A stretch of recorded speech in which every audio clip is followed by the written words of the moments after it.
Olá, queridos, a paz, tudo bem? Irmãos, nós vamos estudar agora João capítulo 14, do versículo 1 em diante, texto que é conhecido, e diz assim: Não deixem de crer, não deixem que seu coração fique aflito, creiam em Deus, creiam também em mim. Na casa de meu pai há muitas moradas, se não fosse assim, eu lhes teria dito: Vou preparar lugar para vocês, e quando tudo estiver pronto, virei buscá-los, para que estejam sempre comigo onde eu estiver. Vocês conhecem o caminho para onde vou. Bom, vamos pegar aqui o primeiro texto. Não se perturbe o seu coração, ou não fique aflito o seu coração. Jesus está falando aqui em relação à eternidade. Ele está dizendo que vocês não fiquem preocupados em relação à eternidade, onde que vocês vão morar. Eu vou preparar casa para vocês, eu vou preparar uma casa na casa do meu pai, porque eu vou voltar para a casa do meu pai, e onde eu estiver, vocês vão estar também junto comigo. O que ele fala aqui é que ele vai preparar lugar lá na casa do pai. Ele vai preparar os cômodos, os aposentos para a gente, para que a gente esteja lá. Jesus aqui ele fala uma coisa interessante, porque na época de Jesus tinha a questão da hospedagem. Por exemplo, Jesus se hospeda várias vezes com seus discípulos na casa de Lázaro. Então, creio eu que cada vez que ele estava subindo para Jerusalém para as festas lá, ele acabava ficando lá em Betânia, na casa de Lázaro, Maria e Marta. E eles tinham então sempre que estar preparando algum lugar para eles ficar, com certeza, né? Então, Jesus diz aqui para a gente não ficar preocupado. Depois, quando a gente for para a eternidade, que vai ter lugar certo para a gente ficar lá. Não fique preocupado com isso, não fique temorizado com isso daí. E quando eu for e preparar lugar, voltarei e os levarei para mim, para que vocês estejam onde eu estiver. Então aqui Jesus está prometendo a volta dele, que assim como ele foi, ele voltará, e para que onde ele estiver, nós estejamos com ele também.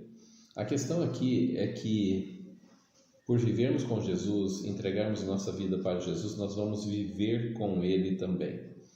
Ou seja, nesta vida nós abrimos a porta da nossa casa, do nosso coração para ele. Ele diz: olha, então na eternidade eu vou abrir a porta da casa do meu pai para vocês, e vocês vão estar lá também, e vocês vão viver lá onde eu estiver, vocês vão estar juntos, pode ficar tranquilos, tá? Que eu vou hospedar vocês, é como se fosse isso.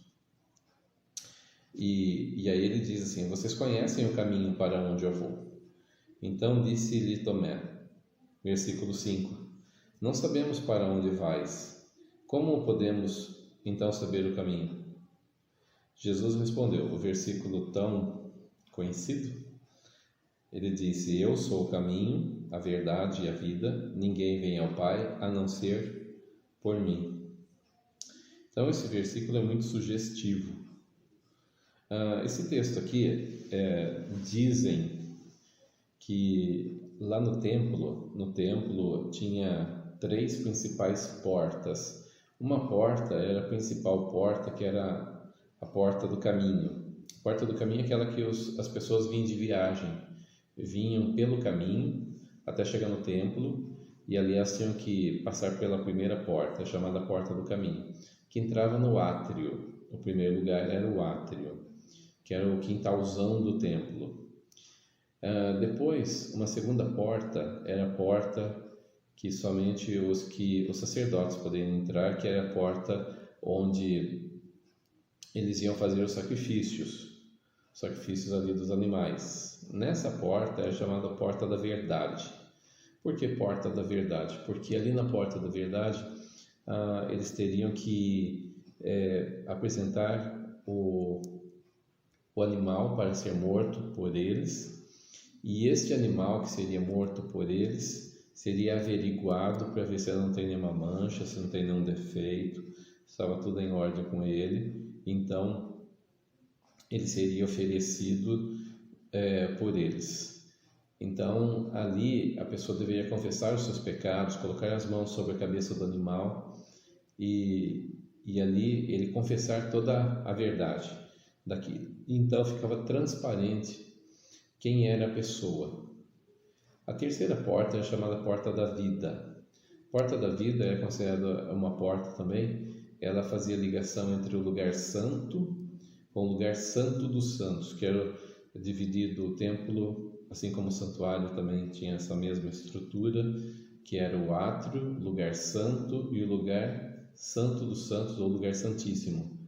Pode ser chamado lugar santo dos santos ou santíssimo, o terceiro lugar, que era o lugar onde ficava a Arca da Aliança. Na época de Jesus, a Arca da Aliança já não estava mais no templo, ela havia sumido ali mais ou menos na época de Jeremias, do profeta Jeremias, em que Israel seria levado cativo para o cativeiro. Então provavelmente a arca foi escondida e depois não se sabe mais aonde ela ficou.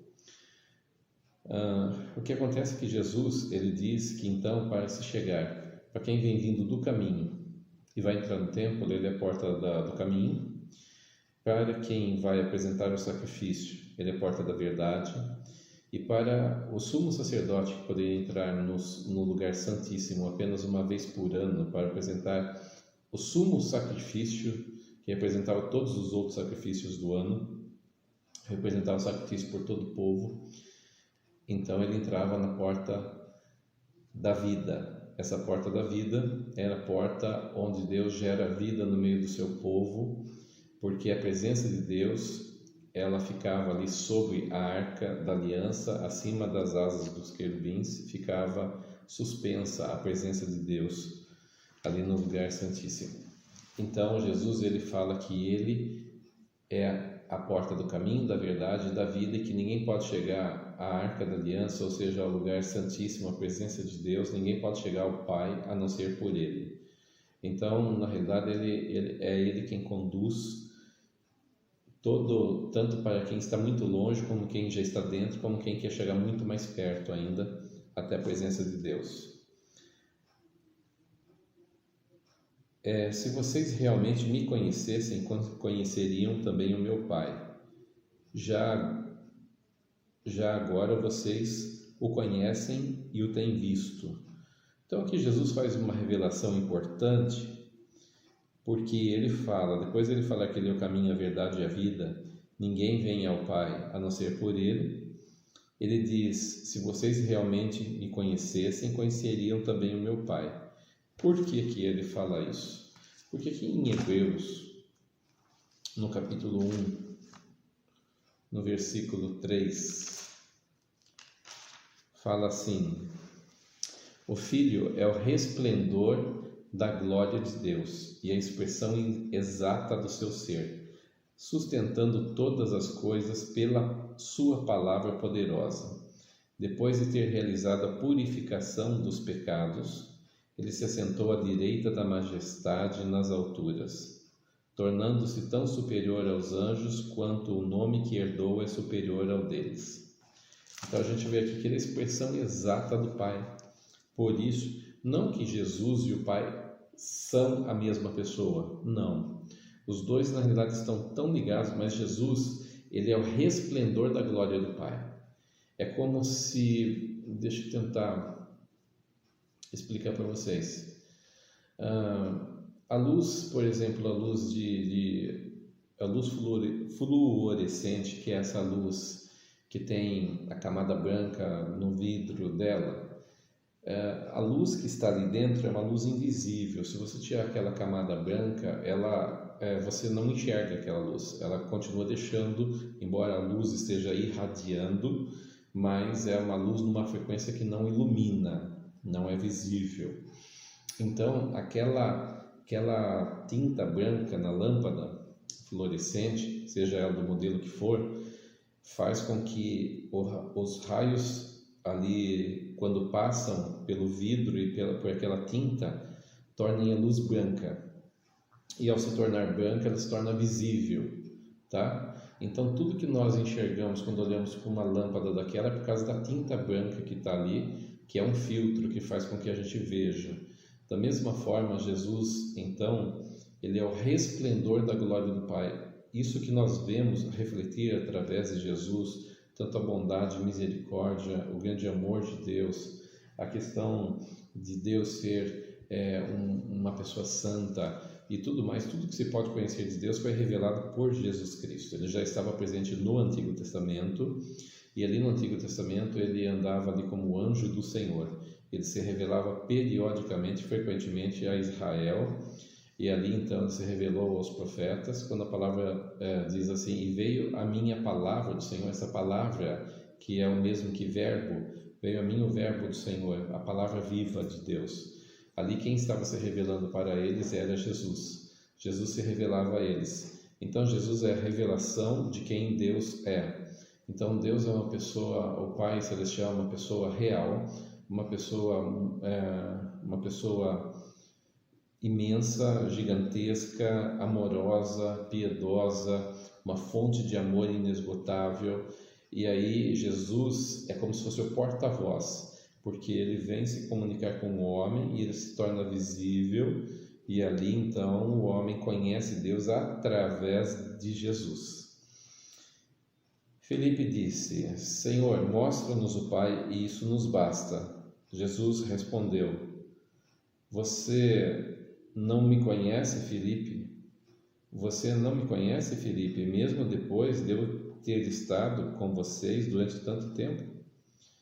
Quem me vê, vê o Pai. Perceba que o que ele está dizendo para Filipe é uma coisa muito interessante, porque Filipe fala: mostre-nos o Pai. E Jesus pergunta para ele: você está comigo há tanto tempo e não me conhece?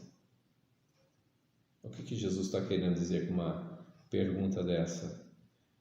O que Jesus está querendo dizer é: eu tenho refletido o Pai, eu não tenho vivido por mim, para mim, durante todo esse tempo. Eu tenho vivido para refletir o Pai, para que o Pai se tornasse visível a vocês através da minha vida. Você não percebeu isso?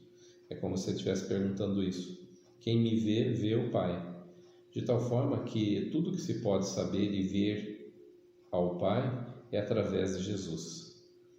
Ele é a manifestação completa, exata do Pai Celestial. Depois, Jesus diz assim: como você pode dizer, mostra-nos o Pai? Você não crê que eu estou no Pai e que o Pai está em mim? As palavras que eu digo, não digo apenas, as palavras que eu digo não são apenas minhas. Ao contrário, o Pai que vive em mim está realizando a sua obra. Ou seja, o Pai estava presente no Filho, realizando através do Filho toda a sua obra. Através de quem? Através do seu Espírito Santo. O Espírito do Pai estava no Filho. Então, eu quero que vocês imaginem o seguinte: que se você, cada ser humano tem o seu espírito é a sua fonte de vida, que sustenta você com vida, que dá vida ao seu corpo, dá vida à sua alma, que é a sua personalidade. O seu espírito, se ele pudesse ser um só espírito com outra pessoa, vamos supor que duas pessoas diferentes, você e outra pessoa aí, tivesse o mesmo espírito, então o que aconteceria? Aconteceria que a fonte da vida seria a mesma nos dois, embora vocês estivessem separados por corpo, mas o espírito seria o mesmo, que ligaria as duas pessoas, estaria ligadas. Então, onde você estivesse, a outra pessoa poderia sentir o que você sente e ter as mesmas sensações que você tem. Por quê? Porque a base espiritual seria a mesma, tá? Queridos, baseado nesse princípio, era isso que ligava. Jesus estava ligado ao Pai através do Espírito Santo. O Espírito do Pai Celestial falava em Jesus. Deus reconhecia a voz do Pai dentro dele e ele replicava essa voz. Ele falava para os outros, ele ensinava, ele fazia a vontade, ele seguia a direção do Pai Celestial. Só que no crente, muitas vezes, quando o Espírito Santo está agindo na nossa vida, nós temos algumas dificuldades humanas, a questão do nosso pecado, a questão das nossas percepções erradas, de pensamentos errados e tudo mais. Para a gente até chegar e vencer várias camadas para ouvir a voz do Espírito Santo, às vezes a gente pode entender errado a voz de Deus, a direção de Deus, entender de forma equivocada algumas coisas de Deus ou não tão profundamente. Agora Jesus não, ele não tinha essas camadas entre ele e o Pai. Então ele ouvia muito mais claramente do que nós ouvimos a voz do Espírito Santo. E então ele é guiado, e as palavras que ele falava, ele diz aqui que ele não falava por ele mesmo, mas ele falava por causa do Pai que o havia enviado. E ele diz: o Pai que vive em mim está realizando a sua obra. Então Deus estava em Cristo reconciliando consigo o homem a ele. Creiam em mim quando eu digo que estou no Pai e que o Pai está em mim. Ou pelo menos creia nas mesmas obras, ou seja, os seus milagres que ele fazia. Então diz: olha, se vocês não estão crendo em mim, que o Pai está em mim, que eu estou no Pai, então creia pelo menos pelas obras, pelos milagres que estão sendo realizados, porque eles são poderosos demais para um ser humano normal fazer. Eles vêm do céu, esses milagres. Digo a verdade: aquele que crê em mim fará também as obras que tenho realizado. Fará coisas ainda maiores do que essas, porque eu estou indo para o Pai. E eu farei o que vocês pedirem em meu nome, para que o Pai seja glorificado no Filho. O que vocês pedirem em meu nome, eu farei. Então a gente vê aqui uma das coisas muito interessantes, que Jesus está falando: olha, o meu ministério está chegando aqui na terra no fim, está muito próximo do fim, mas eu estou indo para o meu Pai. Então o que vocês pedirem a mim será feito, para que o Pai seja glorificado no Filho. Então o Pai é glorificado no Filho de Deus quando nós pedimos algo em nome de Jesus e aquilo é realizado. O Pai tem prazer que nós realizemos a sua obra nessa terra. Então, quando existe um projeto em andamento, queridos, quando Jesus fala assim: venha o teu reino e seja feita a tua vontade, ele está falando sobre a implantação do reino aqui na terra e o enraizamento dele e a expansão dele. Então o reino vem, se enraiza na terra, e aí nós trabalhamos a questão da expansão, a parábola dos talentos. Nós temos que multiplicar esse reino sobre a terra. E o Pai tem prazer nisso, que realmente seu reino, com toda a sua justiça, seu plano de salvação seja multiplicado na vida de outras pessoas e atinja outras cidades, vilas, países e continentes, tá? Enfim, que todo mundo receba esse reino de Deus e a sua glória. Esse é o plano que Deus nos deu para realizar através de Jesus. Amém? Até aqui então Jesus diz que ele tem prazer em realizar essas coisas. Quem não pede não recebe. Nós temos que pedir em nome de Jesus. Algumas pessoas dizem: mas e se eu pedir e não receber? Tá, e se você não pedir, você não vai receber nada. Jesus disse: pedi e dar-se-vos-á, buscai e encontrareis, batei e abrir-se-vos-á. Porque aquele que pede recebe, o que busca encontra e o que bate se lhe abre. Queridos, nós vamos ver agora João capítulo 14, do versículo 15 em diante. Jesus promete o Espírito Santo. Se vocês me amam, obedecerão os meus mandamentos, e eu pedirei ao Pai, e Ele dará a vocês outro Consolador para estar com vocês para sempre, o Espírito da verdade. Então aqui ele está falando do Espírito Santo, o mesmo Espírito que estava nele e o ligava ao Pai, agora ele diz que ficará também com seus discípulos. E esse Espírito Santo é o Espírito da verdade, é outro Consolador. Jesus era um Consolador e agora viria outro Consolador, tá? A palavra também pode ser traduzida como conselheiro. Então, o Espírito Santo que nos orienta, ele nos consola, nos fortalece, nos dá direção. E o crente não pode viver sem o Espírito Santo. E Jesus fala assim no versículo 17: o Espírito da verdade, o mundo não pode recebê-lo, porque não o vê e nem o conhece, mas vocês o conhecem, porque ele vive com vocês e estará em vocês, ou está em vocês. Mas aqui estará, tá? No futuro. Por quê? Porque o Espírito Santo já estava convivendo entre eles através de Jesus. O Espírito Santo operava os milagres, eles tinham percepções de que algo de Deus estava acontecendo naqueles lugares, e sentiam até a presença do Espírito Santo ali. Mas o Espírito Santo ainda não estava dentro deles, estava no ambiente em que eles estavam. Então aqui, deixa eu deixar uma coisa clara para os irmãos.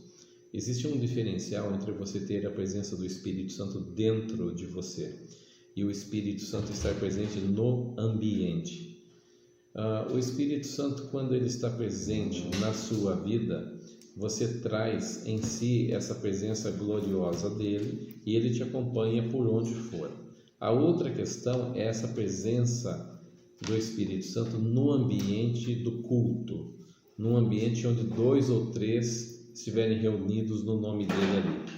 Porque quando o Espírito Santo está presente num ambiente, irmãos, até uma pessoa que não tem conhecimento de Jesus pode sentir a sua presença e pessoas podem ser tocadas. E quanto mais cheio o ambiente estiver da presença do Espírito Santo, imagine você uma nuvem de gás.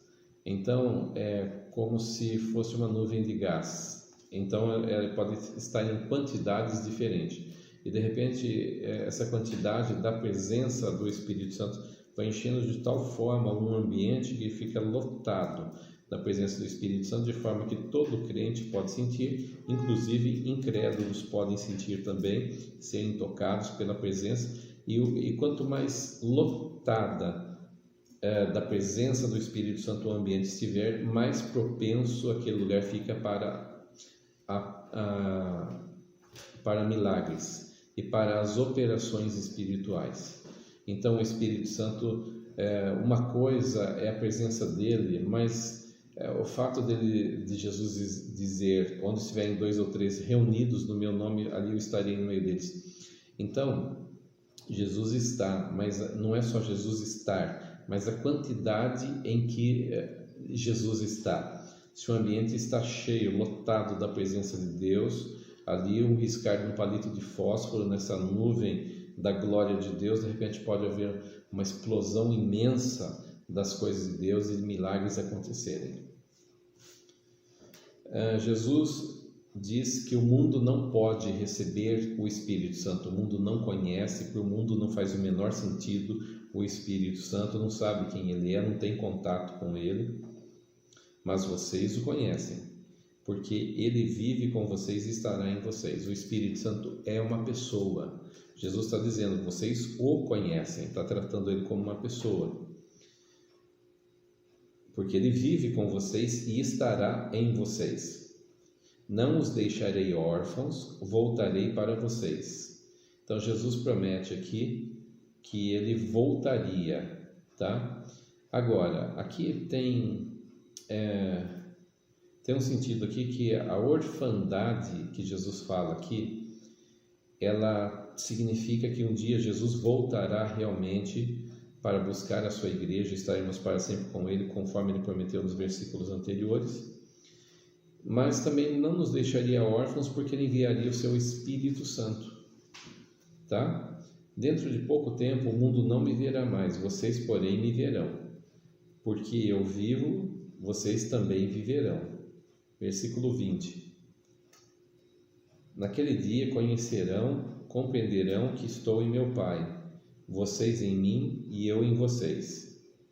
Aqui Jesus está falando de uma comunhão que como Jesus estava no Pai e o Pai estava no Filho, nós devemos estar em Jesus e Jesus está em nós. Então nós estaríamos no Pai, o Pai estaria no Filho, o Filho estaria em nossas vidas e nós estaríamos em Cristo. De tal forma que a palavra fala que se alguém está em Cristo, é uma nova criatura. Aqui está falando não apenas da presença do Espírito Santo em nós, mas da questão da obediência, estarmos em Cristo pela obediência. E quando estamos em Cristo, somos nova criatura. As coisas velhas ficam no passado e tudo se faz novo. Jesus diz aqui que pouco tempo depois, já o mundo não o verá mais, mas ele diz, mas porque eu vivo, vocês também viverão. Ou seja, ele está se referindo aqui à sua ressurreição, que Ele ressuscitaria, isso nos daria vida. Versículo 20, naquele dia compreenderão que eu estou em meu Pai. Bom, já li isso daqui, o 21. Quem tem os meus mandamentos e lhes obedece, esse é o que me ama. Então Jesus está dizendo que não basta falar para Ele que você o ama. Ele fala, quem me obedece, quem tem os meus mandamentos e obedece esses mandamentos, esse é o que me ama de verdade. Quem obedece, ama. Aquele que me ama será amado por meu Pai, e eu também o amarei e me revelarei a ele. Uma coisa interessante aqui é que esse amor que o Pai, e diz assim, e aquele que me ama será amado por meu Pai. Ora, o Pai já não nos ama, porque Deus amou o mundo de tal maneira, Deus amou o mundo, mas não amou o mundo como filhos, amou o mundo na questão de serem pessoas que foram criadas lá a princípio à imagem e semelhança de Deus e se desviaram. Pessoas, Deus amou o mundo com compaixão, vendo essas pessoas perdidas, tá? Agora, o amor que esse texto está dizendo é um amor de filho. Deus vai passar a amar essas pessoas como filho agora, tá? Então, é um tratamento diferenciado. Aquele que me ama será amado por meu Pai, e eu também o amarei e me revelarei a ele. Embora Jesus tenha um amor por toda a humanidade, mas este amor que ele vai ter com essa pessoa é um amor de quem está ligado a ele. É um amor de família agora, tá? Então, disse então Judas, não o Iscariotes, Senhor, mas por que te revelarás a nós e não ao mundo? Judas, eu compreendo a pergunta de Judas, porque eles estavam aguardando que Jesus se manifestasse ao mundo, se manifestasse como rei realmente. E agora Jesus parece que está falando para eles, dando a entender para eles que não, eu não vou me manifestar para todo mundo, eu vou me manifestar a vocês. Jesus respondeu, se alguém me ama, obedecerá a minha palavra. Novamente ele repete quase que basicamente o que está dizendo no versículo 21. Meu Pai o amará, nós viremos a ele e faremos nele morada. Agora ele diz que o Pai e ele, Jesus, virão para essa pessoa e morarão nela. Então ele fala assim, se alguém me ama, obedecerá a minha palavra. A prova de amor é a obediência à palavra dele. Meu Pai o amará. Então aqui é um amor que excede aquele amor de criatura, tá? É um amor agora do pai amando um filho que é obediente. E nós viremos para ele e faremos nele morada. Versículo 24, aquele que não me ama não obedece às minhas palavras. Então você tem um monte de crente que fica, Jesus, eu te amo, e canta músicas, eu te amo, mas não é obediente. Jesus disse, olha, na prática esse não me ama, ele não me ama de verdade, ele só canta, ele fala, né? Papagaio também fala, mas na prática ele não me ama. Essas palavras que vocês estão ouvindo não são minhas, são de meu Pai que me enviou. Aqui ele deixa bem claro que ele estava sendo inspirado pelo Espírito do Pai Celestial, o Espírito Santo. Tudo isto tenho dito enquanto ainda estou com vocês. Versículo 26. Mas o Conselheiro ou o Consolador, o Espírito Santo, que o Pai enviará em meu nome, ensinará a vocês todas as coisas e fará vocês lembrarem de tudo o que eu disse. Então a palavra precisaria ser escrita no futuro. E o Espírito Santo é quem faria com que essas pessoas se lembrassem de toda a palavra que foi dita por Jesus, de tal forma que ela pudesse ser tanto ensinada, como ela pudesse ser escrita também. Então algumas pessoas dizem, mas se a Bíblia demorou, 10, 20 anos, 30 anos depois que Jesus morreu para ser escritos os evangelhos, as demais cartas, como nós podemos falar que eles não se esqueceram ou não erraram alguma coisa? Exatamente por causa disso. Jesus está dizendo que a obra seria sobrenatural, que o Pai Celestial enviaria o seu Espírito e o Espírito Santo faria com que se lembrassem de todas as palavras que Jesus havia dito. Isso aqui é maravilhoso, mas tem um outro detalhe aqui também, tá? Eles também se lembrariam de todas as palavras que Jesus havia dito por um motivo também, motivo que eu falo humano também, porque eles começaram a recordar logo após a morte de Jesus e a sua ressurreição, principalmente depois do dia de Pentecostes, eles passaram a ensinar todas as palavras e de acordo com o que eles iam ensinando, ia fixando as palavras de Jesus no coração deles, de tal forma que eles conferiam entre eles, entre os apóstolos mesmo as palavras, recordavam, diziam talvez assim entre eles: você se lembra que Jesus falou isso também? E aí o outro dizia: sim, é verdade, então ele completou, ele falou isso também. E aí então esse ensino foi sendo reforçado entre os discípulos. Agora, quem estava em toda essa situação era o Espírito Santo, fazendo com que eles não distorcessem a palavra de Jesus, mas pelo contrário, que eles se lembrassem com clareza dela para que pudessem transmitir e também escrever os evangelhos. Então tudo isso seria feito pelo Espírito Santo, que ele também seria um professor, porque ele seria um mestre, ele nos ensinaria todas as coisas, assim como aos discípulos de Jesus, aos apóstolos de Jesus, também nos ensinaria a geração futura depois também. Deixo a paz a vocês, a minha paz dou a vocês. Não a dou como o mundo a dá. Não se perturbe o seu coração, nem tenham medo. Aqui é lindo porque Jesus ele vai subir ao céu, mas ele deixa a sua paz. Essa paz ela vem como fruto de uma comunhão com o Pai Celestial. Então o crente pode ter uma tempestade ao seu redor, mas pode ter paz dentro do seu coração. Isso é maravilhoso. Ele diz aqui no versículo 28, vocês me ouviram dizer, vou, mas volto para vocês. Se vocês me amassem, ficariam contentes, porque vou para o meu Pai, pois o Pai é maior do que eu. Então, vejam o que Jesus está dizendo aqui, que ele fala assim, vocês estão pensando, ele vai morrer, vai ressuscitar, vai subir ao céu, e eu vou ficar triste com isso. Ele diz, olha, vocês não sabem, na realidade eu estou aqui na terra, passando fome, frio, com o meu corpo físico limitado, e eu vou subir ao meu Pai Celestial. Eu vou para um lugar de glória, que é muito maior do que eu. Tanto o lugar é muito maior do que eu vou receber a minha glória de volta. Eu vou estar na presença do Pai Celestial. E o Pai é maior do que eu. Sim, o Pai é maior do que ele, porque ele estava em aspecto humano aqui na Terra. Tá? Em aspecto humano limitado, muito limitado. Como homem sofrido, como homem que sofreu as dores dessa Terra.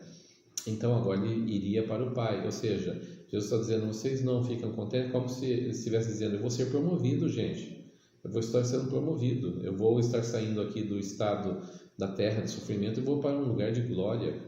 Eu acho interessante que muitos crentes, assim, se nós fôssemos olhar como Jesus olha, a gente ficaria alegre até por um crente que faleceu, queridos, e foi para a glória do Pai. Por quê? Porque se ele tem certeza da salvação dele, ele foi, na realidade, não é como se fosse uma morte, mas uma promoção. Uma promoção por quê? Porque ele foi para um lugar onde não tem mais sofrimento, onde a presença de Deus é constante, onde as flechas do diabo não o atingem mais, onde ele estará para sempre com Deus, nunca mais se perderá. Então, é um lugar de glória, um lugar de descanso, é um lugar lindo, maravilhoso. As coisas que ele vai ver a partir do primeiro momento que ele abrir seus olhos na eternidade, ele vai ficar estarrecido, admirado com a beleza, com a glória daquele lugar que não se compara com nada do que aquilo que ele viu aqui nessa terra. Então, fora a questão da presença do Pai Celestial, a presença de Cristo do outro lado da vida, tudo isso é muito maravilhoso. E é dessa forma que Jesus enxergava. Ele disse, não fiquem, vocês deviam ficar contentes porque eu vou para o meu Pai.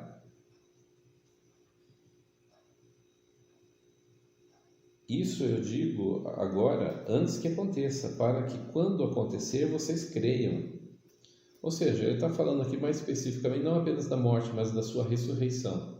Que ele morreria, mas ele ressuscitaria. E quando os seus discípulos vissem ele ressuscitado e depois, especialmente, ele subindo ao Pai, então crescem que realmente tudo que Jesus falou é verdade.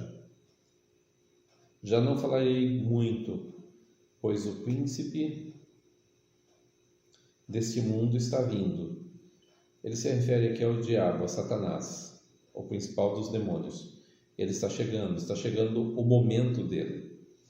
Ele não tem nenhum direito sobre mim. Irmãos, aqui é espetacular. O que Jesus está dizendo aqui, ele não tem nenhum direito sobre mim, ele não tem nem nada, nem um pontinho para puxar da minha vida, pontinho de legalidade na minha vida, ele não tem nada em mim, tá? Então, isso é santificação completa. Quanto mais você vai se santificando ao Pai Celestial, você vai tendo uma nova vida em Cristo, menos o diabo vai tendo direitos sobre a sua vida. Entendeu? Porque os seus pecados foram perdoados, foram confessados, você não está mais vivendo uma vida dupla, uma vida mentirosa, uma vida enganadora, porque quem vive dessa forma, o diabo tem parte nele, tem direito nele. Agora, aquele que vive e se separou para Deus, o diabo já não tem mais nenhum ponto para puxar da sua vida. Jesus continua no versículo 31, todavia é preciso que o mundo saiba que eu amo o Pai, e que faço o que o Pai me ordenou. Levantem-se, vamos daqui. Isso aqui, Jesus quer que o mundo fique sabendo que foi o Pai que o enviou. Ele diz aqui, é preciso que o mundo saiba que eu amo o Pai. Então Jesus não fez o que fez porque ele era um doido. Ele não fez o que fez simplesmente porque ele queria ter um reino nessa terra. Ele fez o que fez porque ele ama o Pai. Na realidade, ele ama as pessoas, mas ele tinha um amor gigantesco pelo Pai. Então ele diz, eu faço o que faço e obedeço e vou dar a minha vida em resgate muitos porque eu amo meu Pai. E faço o que ele me ordenou. Jesus estava aqui na terra não a passeio. Ele não veio aqui na terra para simplesmente como um turista. Ele veio como servo para cumprir as ordens do Pai Celestial. Ele diz, eu estou fazendo exatamente tudo o que o Pai me ordenou. Então isso é submissão. Submissão quer dizer, eu tenho a minha missão é estar embaixo da missão de alguém. E a missão do Pai Celestial é salvar o mundo. E Jesus então, como submissão, ele se torna uma coluna. Então a submissão quer dizer, quer dizer está embaixo de uma missão, e ele sustenta a missão do Pai Celestial. Quando a Bíblia diz para a mulher ser submissa ao seu marido, quer dizer, mulher seja uma coluna na sua casa, sustente a missão do seu marido. O marido tem uma missão de cuidar da casa, de cuidar dos filhos, e a mulher vai ser uma coluna na vida dele, vai ajudá-lo. Jesus era submisso ao Pai Celestial. Então nós vemos o princípio da hierarquia do céu, refletida em Cristo Jesus. Nós somos submissos a Cristo porque Ele é o cabeça da igreja, aquele que manda, assim como Cristo é submisso ao Pai Celestial. Ele aceitou essa submissão espontaneamente e nós espontaneamente somos submissos ao Senhor Jesus também. Amém? Deus os abençoe, queridos.